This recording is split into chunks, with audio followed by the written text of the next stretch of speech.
വിശ്വാസിക്കുണ്ടാകേണ്ട യഥാർത്ഥ അദബുകളെ കുറിച്ച്, മര്യാദകളെ കുറിച്ച്, മൂല്യങ്ങളെ കുറിച്ച് നമ്മൾ പറഞ്ഞു. അതിലൊന്നാമത്തത് അവന് അനുസരണയുള്ളവനായിരിക്കണം. സൃഷ്ടാവിനെയും സൃഷ്ടാവ് പറഞ്ഞവരെയും സൃഷ്ടാവ് ആരെയൊക്കെ അനുസരിക്കണം എന്ന് പറഞ്ഞിട്ടുണ്ടോ അവരെയൊക്കെ അനുസരിക്കുന്നതിൽ ഒരു വിശ്വാസി ഏറ്റവും മാന്യനായ ജീവിതം നയിക്കുന്ന വ്യക്തിയായിരിക്കണം. അതുപോലെ തന്നെ ബഹുമാനം, അതും ഒരു വിശ്വാസിയുടെ മര്യാദകളിൽ, അദബുകളിൽപ്പെട്ട പ്രധാനപ്പെട്ട ഒരു മൂല്യമാണ്. അതുപോലെയാണ് മൂന്നാമത്തെ ഗുണമാണ് അവന് ഖൗഫ് ഉണ്ടാവുക. ഖൗഫ് എന്നാൽ ഭയം. എങ്ങനെയാണ് ഖൗഫ് അദബുകളിൽപ്പെട്ടതാവുക? ഖൗഫ് എത്രത്തോളം ഒരു മനുഷ്യനിൽ നിലനിൽക്കുന്നുവോ അതിനനുസരിച്ച് അവന്റെ ജീവിതത്തിൽ മൂല്യങ്ങൾ ഉണ്ടാവും. തെറ്റുകൾ കുറയും, തിന്മകൾ കുറയും. എല്ലാ തെറ്റുകളോടും അവനെ രാജിവെക്കും. അതാണ് ഖൗഫിന്റെ പ്രത്യേകത.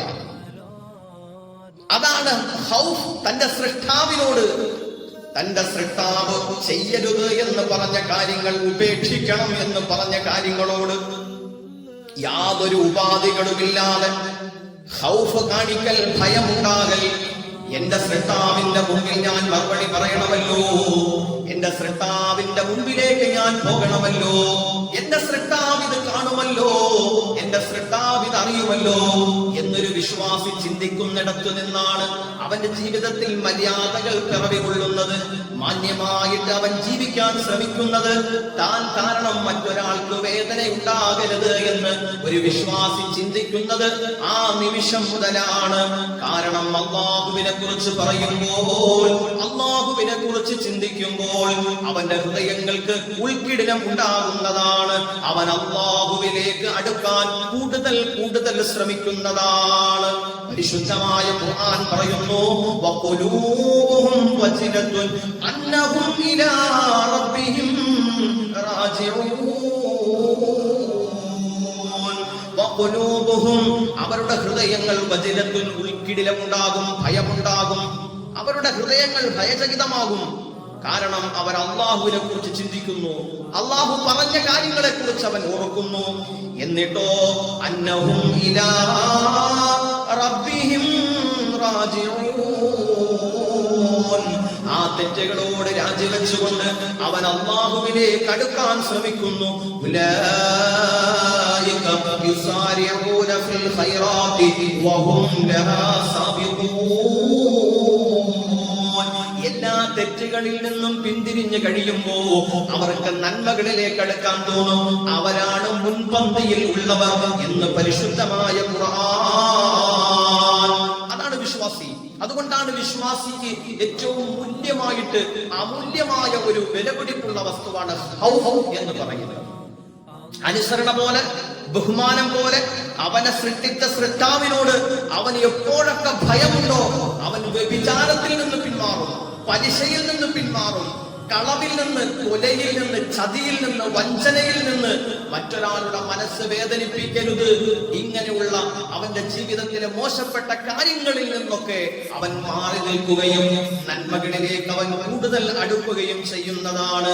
പരിശുദ്ധമായ ഖുർആൻ വിശ്വാസിയുടെ അടയാളങ്ങൾ പറഞ്ഞപ്പോ അല്ലാഹു ആവർത്തിച്ച് പറഞ്ഞത് അവന്റെ നമസ്കാരത്തെക്കാൾ, അവന്റെ ഹജ്ജിനേക്കാൾ, അവന്റെ നോമ്പിനേക്കാൾ അല്ലാഹു ഏറ്റവും കൂടുതൽ എടുത്തു പറഞ്ഞത് ഇന്നമൽ മുഅ്മിനൂന അല്ലദീന ഇദാ ദുഖിറല്ലാഹു വജിലത് ഖുലൂബുഹും വഇദാ തുലിയത് അലൈഹിം ആയാതുഹു സാദതുഹും ഈമാനാ. അല്ലാഹുവിനെ കുറിച്ച് അവർ ചിന്തിക്കുമ്പോഴൊക്കെയും, അല്ലാഹുവിനെ കുറിച്ച് അവരോട് പറയപ്പെടുമ്പോഴൊക്കെയും അവരുടെ ഹൃദയങ്ങൾക്ക് അല്ലാഹുവേ വല്ലാത്ത മാറ്റം ഉണ്ടാകുന്നു. അവരുടെ ഹൃദയങ്ങൾക്ക് വല്ലാത്ത മാറ്റങ്ങൾ സംഭവിക്കുന്നു. അവർക്ക് മാറ്റങ്ങൾ ഉണ്ടാകുന്നത് എങ്ങനെയെന്നറിയോ? ഓരോ നിമിഷവും അവർ തെറ്റിൽ നിന്ന് പിന്മാറുന്നതോടെ സാദത്തുഹും ഈമാനാ.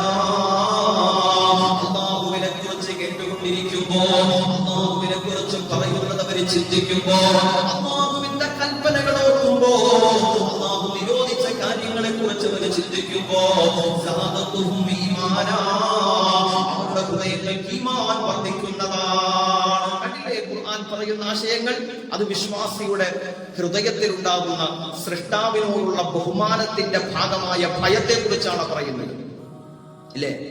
അതുകൊണ്ട് തന്നെ ഏത് സമയത്തും ഖൗഫിന് അള്ളാഹു ഇരട്ടി പ്രതിഫലമാണ് കൊടുക്കുന്നത്. ഖൗഫ്, ഇല്ലേ? നമ്മുടെ നമസ്കാരങ്ങൾക്ക് നമുക്ക് വീഴ്ച വരുത്താൻ സാധ്യമല്ല. ഖൗഫില്ലാത്തവർ തോന്നിയതുപോലെ ആയിരിക്കും നിസ്കരിക്കുക. ഖൗഫില്ലാത്തവർ സ്വന്തം ഇഷ്ടപ്രകാരമായിരിക്കും നോമ്പുകളെ കൈകാര്യം ചെയ്യുക. ഖൗഫ്, ഭയം, സൃഷ്ടാവിനോടുള്ള ഭയമില്ലാത്തവർക്ക് ഒരു അമലും കൃത്യമായി ചെയ്യാൻ സാധ്യമല്ല. പരിശുദ്ധ കഅബാലയത്തിലേക്ക് 1000 തവണ ഉംറയ്ക്ക് പോയാൽ പോലും ഓരോ തവണ പോകുമ്പോഴും അവന്റെ ഹൃദയത്തിൽ ഖൗഫ് ഉണ്ടെങ്കിൽ തീർച്ചയായും അവനക്ക് ബഹുമാനമുണ്ടാകും, ആദരവുണ്ടാകും, അനുസരണയുണ്ടാകും. ആ ചെയ്യുന്ന കർമ്മത്തിൽ ഒരു നിഷ്കളങ്കതയുണ്ടാകും. അതുകൊണ്ട് തന്നെ ആ പ്രവർത്തികൾക്ക് പ്രതിഫലം കൂടുതലാണ്. വലിമൻ ഖാഫ മഖാമ റബ്ബിഹി ജന്നതാൻ, വലിമൻ ഖാഫ മഖാമ റബ്ബിഹി, അല്ലാഹുവിന്റെ സവിധത്തെ കുറിച്ച് ഓർത്തുകൊണ്ട് പടച്ചവൻ കൽപ്പിച്ച കാര്യങ്ങളെ കുറിച്ച് ഓർത്തുകൊണ്ട് ആരുടെ ഹൃദയങ്ങളിലാണോ ഭയം ഉടലെടുക്കുന്നത്, ആരുടെ പ്രവൃത്തികളിലാണോ പടച്ചവനോട് ഭയം ഉടലെടുത്തുകൊണ്ട് ആ കർമ്മം നല്ലപോലെ ചെയ്യാൻ തീരുമാനിക്കുന്നത്, അവരുടെ ജീവിതത്തിൽ എത്രത്തോളം ഖൗഫുണ്ടോ, ഭയമുണ്ടോ, അവർക്ക് 2 സ്വർഗമാ, അവർക്ക് ഇരട്ട സ്വർഗമാ എന്ന് പരിശുദ്ധമായ ഖുർആൻ പറഞ്ഞുവല്ലോ. ചരിത്രങ്ങൾ പരിശോധിച്ചു നോക്കിയാൽ നമ്മുടെ പൂർവികരായ മുഅ്മിനീങ്ങൾ, സാത്വികരായ സജ്ജനങ്ങൾ എല്ലാവരും അവരുടെ ജീവിതത്തിൽ ഒരു ചിട്ടയുണ്ടാക്കിയെടുത്തത്, അവരുടെ ജീവിതത്തിൽ മൂല്യങ്ങൾ ഉണ്ടാക്കിയെടുത്തത് അവരെ സൃഷ്ടിച്ച സൃഷ്ടാവിനോടുള്ള അവരുടെ ഖൗഫാണ്, ഭയമാണ്. പള്ളിയിൽ നിന്ന് പുറത്തേക്ക് ഇറങ്ങുമ്പോ നമ്മുടെ വല്യുപ്പാക്ക് പേടിയാണ്. പടച്ചവനെ, ഈ പള്ളിയിലെ ഒരു തരി മണ്ണെങ്ങാനും എന്റെ കാലിലെ ചെരുപ്പിനടിയിൽ പറ്റിയിട്ടുണ്ടെങ്കിൽ ഇത് നിന്റെ ഭവനത്തിലെ മണ്ണാണല്ലോ, ഞാനത് ചുമന്നുകൊണ്ട് പോയ ഒരു തെറ്റുകാരനായി പോകുമല്ലോ എന്ന് ചിന്തിച്ച് പള്ളിയുടെ ഗേറ്റിന് പുറത്തെത്തി തന്റെ ചെരുപ്പിലുള്ള മണ്ണ് പള്ളിക്കുള്ളിലേക്ക് തട്ടിയിട്ടിട്ട് പോകുന്നവർ, അന്യന്റെ മുതല് കണ്ടാൽ ആ മുതലിലേക്ക് നോക്കാതെ കണ്ണു സൂക്ഷിക്കുന്നവർ, ഒളിഞ്ഞും തെളിഞ്ഞും അല്ലാഹുവിനെ ഭയന്നവർ, അവരുടെ ജീവിതത്തിലാണ് മുഅ്മിനീങ്ങളെ യഥാർത്ഥ മൂല്യങ്ങൾ ഉണ്ടായത്. അത് ഖൗഫിലൂടെയാണ് ഉണ്ടായത്.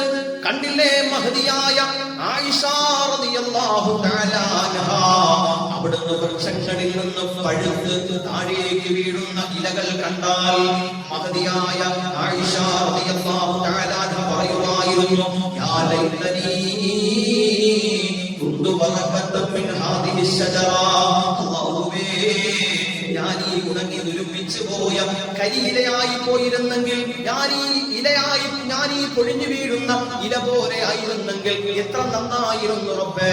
എന്താ അങ്ങനെ പറയാൻ കാരണം? പടച്ചവന്റെ മുമ്പിലേക്ക് ചെന്ന് കണക്ക് പറയണ്ടല്ലോ. അള്ളാന്റെ മുമ്പിൽ ജീവിതത്തിലെ ഓരോ നിമിഷങ്ങളെ കുറിച്ചും എണ്ണി അള്ളാഹുവിനോട് മറുപടി പറയണ്ടല്ലോ എന്ന ചിന്ത. ഞാൻ ഈ വൃക്ഷത്തിൽ പഴുത്ത് പാകമായി ഉണങ്ങി കരിഞ്ഞു നിലത്തേക്ക് വീഴുന്ന കരിയിലയായി പോയിരുന്നെങ്കിൽ എത്ര നല്ലതായിരുന്നു എന്ന് ചിന്തിച്ചു. നമ്മുടെ ഉമ്മ, ലോകത്തുള്ള വിശ്വാസികളുടെ മുഴുവനും ഉമ്മ സയ്യിദത്തുനാ ആയിഷ റളിയല്ലാഹു തആല അൻഹാ, മഹാനായ ഉമർ ഇബ്നുൽ ഖത്താബ് റളിയല്ലാഹു അൻഹു ഉണങ്ങിയ പുല്ലുകൾ കാണുമ്പോൾ മഹാനായ ഉമർ ഇബ്നുൽ ഖത്താബ് തങ്ങൾ കരയുമായിരുന്നു. അതേ കരിയില കാണുമ്പോഴും, കരിഞ്ഞു പോയ പുല്ല് കാണുമ്പോഴും, ഒരുമിച്ച് പോകുന്ന വസ്തുക്കൾ കാണുമ്പോഴും, നശിച്ചു പോകുന്ന ദുനിയാവിലെ സൃഷ്ടികളെ കാണുമ്പോഴും മഹത്വക്കൾ കരഞ്ഞുപോയി. കാരണം എന്തെന്നറിയോ? അവരെല്ലാവരും പരലോകത്തേക്ക് ചോർത്തുപോയി.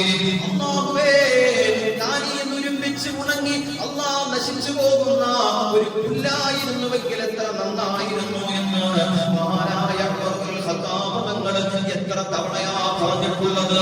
ഒരിക്കൽ ഉമർ ഇബ്നുൽ ഖത്താബ് തങ്ങൾ കരഞ്ഞുകൊണ്ടിരിക്കുമ്പോ തന്റെ പ്രിയപ്പെട്ട കൂട്ടുകാരൻ ചോദിച്ചു, ഉമർ തങ്ങളെ, എന്തേ കരയുന്നു തങ്ങളെ? മഹാനായ ഉമർ ഇബ്നുൽ ഖത്താബ് തങ്ങൾ അവിടുത്തെ ജീവിതത്തിൽ പരലോകത്തെ കുറിച്ച് പടച്ചവനെ ഓർന്ന് എത്ര തവണയാണ് എന്റെ പ്രിയമുള്ളവരെ കരഞ്ഞതെന്നറിയോ? കണക്കില്ല മുഅ്മിനീങ്ങളെ, കണക്കില്ല. അവരൊക്കെ ജീവിതത്തിൽ സൂക്ഷ്മത പാലിച്ചവരാ, അവരൊക്കെ ജീവിതത്തിൽ മൂല്യങ്ങൾ കാത്തു സൂക്ഷിച്ചവരാ. എന്നിട്ടും അവർക്ക് അല്ലാഹുവിനോട് ഭയത്തെ കുറിച്ച് കുറവുകളൊന്നും വന്നിട്ടില്ല. നമ്മളെത്രയാ കരയേണ്ടത്, നമ്മളെത്രയാ ഭയക്കേണ്ടത്, നമ്മളെത്ര രാത്രികളിലാണ് ഉറക്കമൊഴിയേണ്ടത്. മഹാനായ സദാപതങ്ങളോട് ചോദിച്ചു, അല്ല തങ്ങളെ, തങ്ങളെന്തിനാ കരയുന്നത്, എന്താണ് കരയാനുണ്ടായ കാരണമെന്ന് ചോദിക്കുമ്പോ മഹാനായ സദാപതങ്ങൾ പറയുകയാ, എന്റെ പ്രിയപ്പെട്ട സ്വഭാവത്തെ, നാളെ അല്ലാഹുവിന്റെ കോടതിയിലേക്ക് നമ്മളെല്ലാവരും കടന്നു വരുമ്പോ ഞാനും നിങ്ങളും ഉൾപ്പെടുന്ന ഈ മനുഷ്യ സാഗരങ്ങൾ മുഴുവനും ധാരാളം പോലെ പരന്നൊഴുകി കിടക്കുന്ന മഹ്ശറാ മൈതാനിയിൽ അല്ലാഹുവിന്റെ കോടതിയിൽ വിചാരണ ചെയ്തുകൊണ്ടിരിക്കവേ അല്ലാഹുവിന്റെ മുമ്പിൽ നിന്ന് ഒരു സന്ദേശം കടന്നു വരുന്നു. ഈ മഹ്ശറാ മൈതാനിയിൽ നിൽക്കുന്ന എല്ലാവരും സ്വർഗത്തിന്റെ അവകാശികളാ, ഒരേ ഒരു മനുഷ്യനൊഴികെ എന്നെക്കാളും ഒരു ദിവ്യമായ സന്ദേശം കേട്ടുപോയാൽ ആ പറയുന്ന നരകത്തിലേക്ക് പോകുന്ന കോടിക്കണക്കിന് മനുഷ്യരിൽ ഒരേ ഒരാൾ അത് ഞാനാകുമെന്നാ ഞാൻ ചിന്തിക്കുന്നത്, അത് ഞാൻ തന്നെയാണെന്നാ ഞാൻ മനസ്സിലാക്കുന്നത്. കാരണം അത്രത്തോളം അല്ലാഹുവിനെ ഭയന്ന് ജീവിച്ചവരാ നമ്മുടെ മുൻഗാമികള്, അത്രത്തോളം അല്ലാഹുവിനെ ഭയന്ന് ജീവിച്ചവരാണ്. ആ ഭയം അവരുടെ ജീവിതത്തിൽ ഉണ്ടായത് കൊണ്ടാണ് അവർക്ക് മൂല്യങ്ങൾ ഉണ്ടായത്, അവർക്ക് അദബുകൾ ഉണ്ടായത്. അദബ് ജീവിതത്തിൽ വളരണമോ, നല്ല ചിട്ടയുണ്ടാകണമോ, പടച്ചവൻ ഇഷ്ടപ്പെടുന്ന സ്വഭാവം ഉണ്ടാകണമോ, ഭയം ഉണ്ടാകണം. ഇന്ന് മാതാപിതാക്കളെ നമുക്ക് ഭയമില്ല, ഗുരുനാഥന്മാരെ ഭയമില്ല, സജ്ജനങ്ങളോട് നമുക്ക് ആദരവും ബഹുമാനവും ഭയവുമില്ല.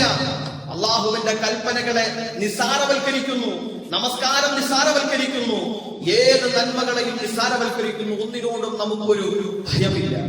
അതുകൊണ്ട് എന്ത് സംഭവിച്ചു? സമൂഹത്തിൽ ഉണ്ടാകേണ്ട, ഉയർന്നു നിൽക്കേണ്ട മൂല്യങ്ങൾ മുഴുവനും നശിച്ചുപോയി. അല്ലാഹു കാത്തിരക്ഷിക്കട്ടെ. മഹാനായ ഹല്ലലാ റളിയല്ലാഹു തആല അൻഹു രോഗബാധിതനായി കിടക്കുമ്പോ എഴുന്നേൽക്കാൻ കഴിയാത്തവണ്ണം രോഗബാധിതനായി കഴിയുന്ന മഹാനായ ഹല്ലലാ റളിയല്ലാഹു തആല അൻഹുവിനെ കാണാൻ അബ്ദുറഹ്മാൻ ഇബ്നു ഹാരിസ് റളിയല്ലാഹു അൻഹു കടന്നു ചെന്നു. എന്റെ പ്രിയപ്പെട്ട കൂട്ടുകാരന്റെ രോഗാവസ്ഥ കാണാൻ മഹാനായ അബ്ദുറഹ്മാൻ ഇബ്നു ഹാരിസ് റളിയല്ലാഹു അൻഹു ഹല്ലലാ റളിയല്ലാഹു തആല അൻഹുവിന്റെ ഭവനത്തിലേക്ക് ചെന്നു. എന്റെ കൂട്ടുകാരന്റെ സമീപത്തിരുന്നു. രോഗവിവരങ്ങളൊക്കെ തിരക്കിയിട്ട് അവർ ഖുർആനിന്റെ ചർച്ചയിലേക്ക് തിരിഞ്ഞു. ഖുർആനിന്റെ ആയത്തുകളെ കുറിച്ച് ചർച്ച ചെയ്യാൻ തുടങ്ങി. ചർച്ചകൾക്കിടയിൽ മഹാനായ അബ്ദുറഹ്മാൻ ഇബ്നു ഹാരിസ് റളിയല്ലാഹു അൻഹു സൂറത്തുൽ ഇഅ്റാഫിലെ 41ാമത്തെ ആയത്ത് ഓതി.